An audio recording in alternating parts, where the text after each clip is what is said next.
The world is an incredible place, full of beauty and wonder. But lurking beneath that beauty, in the planet's most extreme corners, are places so hostile, so unforgiving, that they test the very limits of human endurance. These aren't your typical holiday destinations. These are places where a single wrong step, a moment's hesitation, can be your last. My name is Albert, and welcome to Unknown Facts. Today, we're venturing into 5 of the deadliest destinations on Earth. We'll explore why these places are so dangerous, what it takes to survive them, and the incredible forces of nature that have sculpted them into lethal masterpieces. Before we parachute in, make sure you're prepared for the expedition. Hit that subscribe button and give this video a like so you don't miss any of our explorations into the wild and unknown. Right, gears checked. Let's get going. The wild awaits, and it does not wait for long. Our first drop zone is a place with a name that tells you everything you need to know. Death Valley. Located in the Mojave Desert, this is the lowest, driest, and hottest area in North America. Forget everything you think you know about heat. This is a different level of extreme. The air itself feels like a physical weight, a blast furnace that sears your lungs with every breath. The ground radiates such intense heat it can literally cook your shoes. This is an environment that is actively trying to kill you. The sun here is relentless, an unforgiving eye in the sky.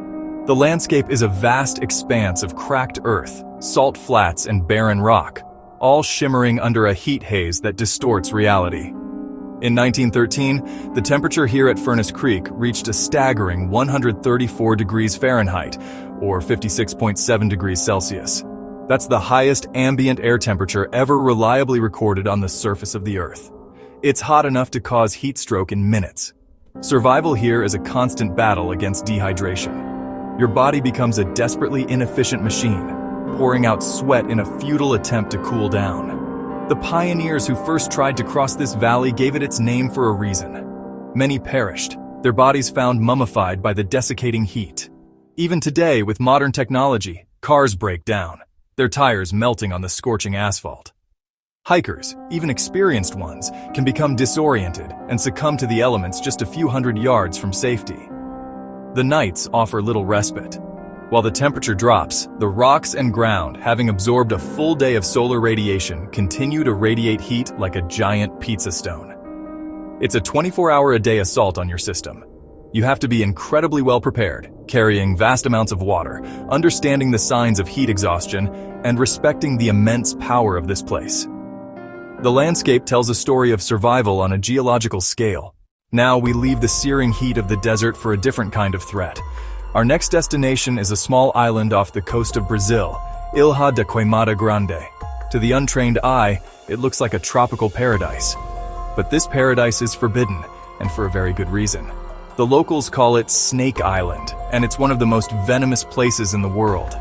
This island is home to the golden lancehead pit viper, one of the deadliest snakes on the planet. And it's not just a few of them. Conservative estimates suggest there is 1 snake for every square meter of the island. Some local legends claim the number is as high as 5 per square meter. Imagine that.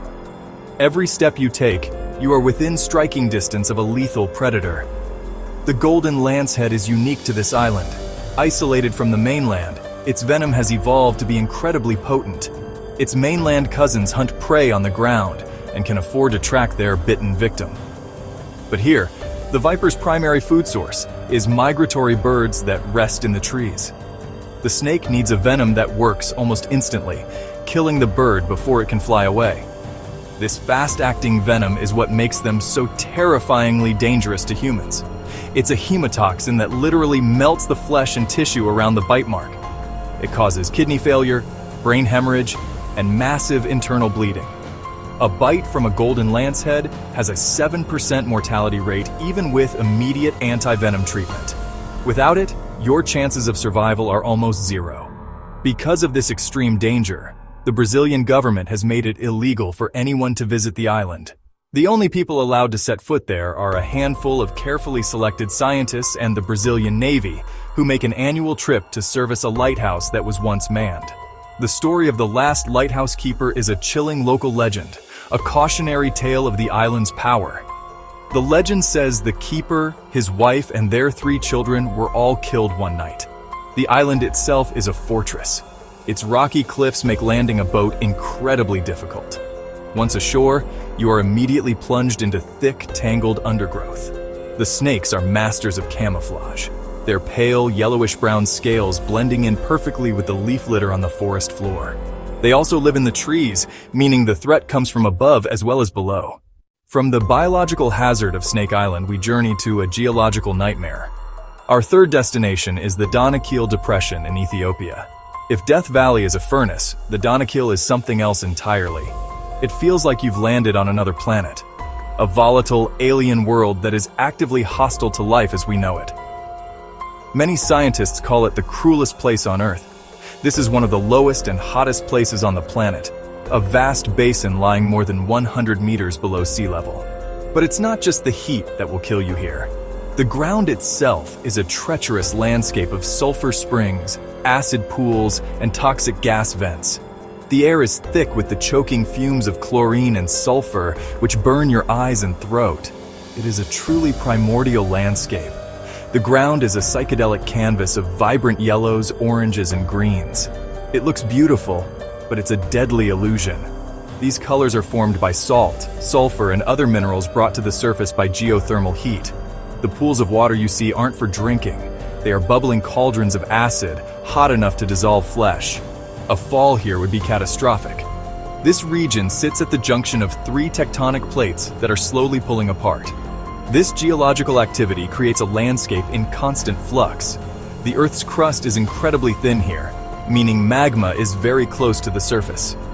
This results in phenomena like Erta Ale, one of the few volcanoes in the world with a persistent lava lake bubbling in its crater.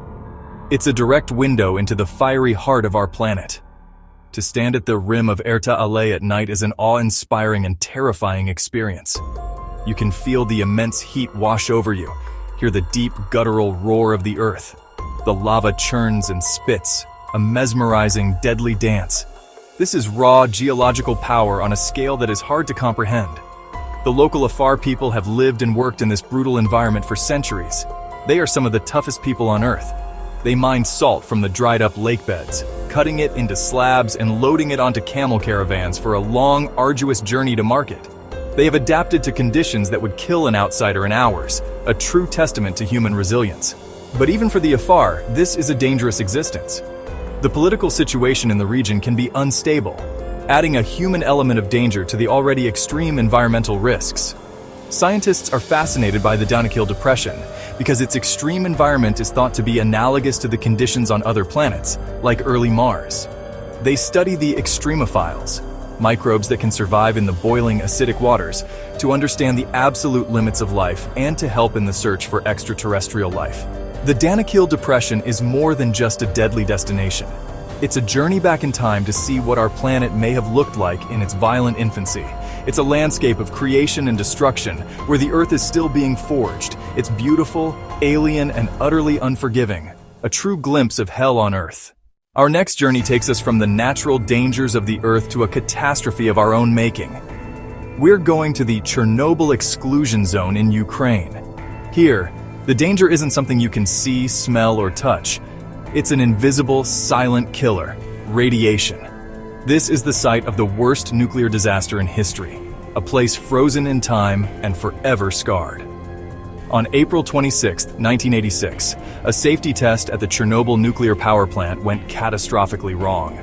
Reactor number 4 exploded, releasing a plume of radioactive material that was hundreds of times greater than the atomic bombs of Hiroshima and Nagasaki. This radioactive cloud spread across Europe, but the area immediately surrounding the plant was hit the hardest. In the aftermath, a 30-kilometer exclusion zone was established, and over 100,000 people were evacuated from cities like Pripyat and Chernobyl. They were told they would be gone for 3 days. They never returned. They left behind their homes, their possessions, their entire lives. The result is a haunting, modern-day ghost town, a chilling monument to the disaster.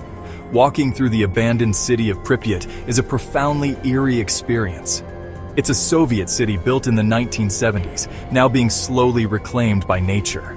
Trees grow through the floors of apartment buildings, and moss covers the decaying furniture. You can see school books left open on desks, dolls discarded on the floor of a kindergarten, and posters of Lenin still hanging on the walls. The iconic Ferris wheel in Pripyat's amusement park, which was due to open just days after the disaster, stands as a silent, rusting symbol of the tragedy. It's a place filled with ghosts and echoes of the past.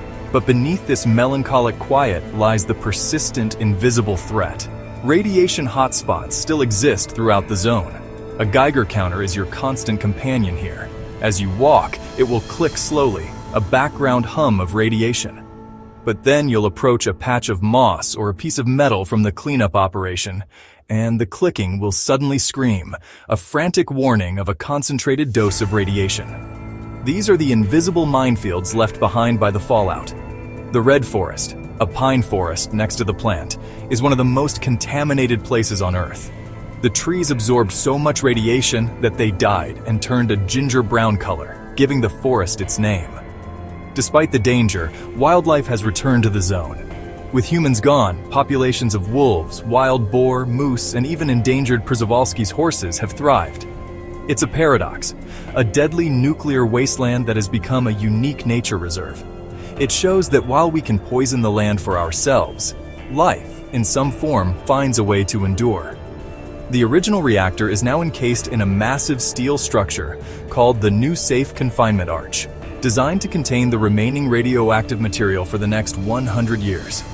It's an incredible feat of engineering, a tomb for the reactor that tried to poison a continent. It stands as a stark reminder of the long-term consequences of our mistakes. Visiting the Chernobyl exclusion zone is a lesson in humility. It's a powerful and sobering look at the catastrophic potential of human error and the terrifying permanence of nuclear contamination. The danger may be invisible, but it is real, and it will be there for thousands of years, a silent warning to future generations. For our final destination, we ascend to the roof of the world, Mount Everest. This isn't a place that will kill you with heat, venom, or radiation. Here, the killer is the mountain itself. The extreme altitude, unpredictable weather, and treacherous terrain make this one of the most dangerous and coveted challenges on the planet. This is a vertical battle for survival. Towering at 8,848 meters, or 29,032 feet, Everest's summit pierces the jet stream. The main challenge is the lack of oxygen. Above 8,000 meters, climbers enter what is known as the death zone. Here, the air is so thin that there is not enough oxygen to sustain human life. The body is literally dying with every breath. Without supplemental oxygen, you can survive for only a matter of hours, if that. The weather on Everest is a formidable and unpredictable enemy. The mountain creates its own weather systems. A clear, calm day can turn into a raging blizzard with hurricane-force winds in a matter of minutes. The climb itself is a gauntlet of objective dangers. The Khumbu Icefall is one of the most treacherous sections, a chaotic, ever-shifting glacier of massive ice seracs that can collapse without warning. The death zone is also a graveyard. Due to the extreme difficulty and danger of recovery, the bodies of climbers who perish above 8,000 meters are often left where they fall. These frozen bodies, some of which have been there for decades, serve as grim and tragic landmarks. Reaching the summit of Everest is one of humanity's greatest feats of endurance. But the real prize isn't standing on the top, it's making it back down alive. Everest is the ultimate test of physical and mental fortitude, a beautiful and deadly giant that has claimed the lives of over 300 people. From the scorching furnace of Death Valley to the thin, deadly air of Everest's death zone, we've journeyed through the planet's most extreme environments. These places, the venomous shores of Snake Island, the toxic plains of the Danakil, and the ghostly ruins of Chernobyl, are not just points on a map. They are powerful testaments to the forces that shape our world, both natural and man-made. They remind us of our own fragility in the face of such overwhelming power. Each destination teaches a different lesson in survival. It's about respecting the heat, understanding the venom, navigating the toxic ground, avoiding the invisible poison, and knowing your limits in the face of the cold. These places push life to its absolute edge and show us that survival is about adaptation, preparation, and an incredible amount of respect for the environment you are in. Thanks for joining me on this expedition to the edge. Stay curious, stay safe, and we'll see you on the next Unknown Facts adventure.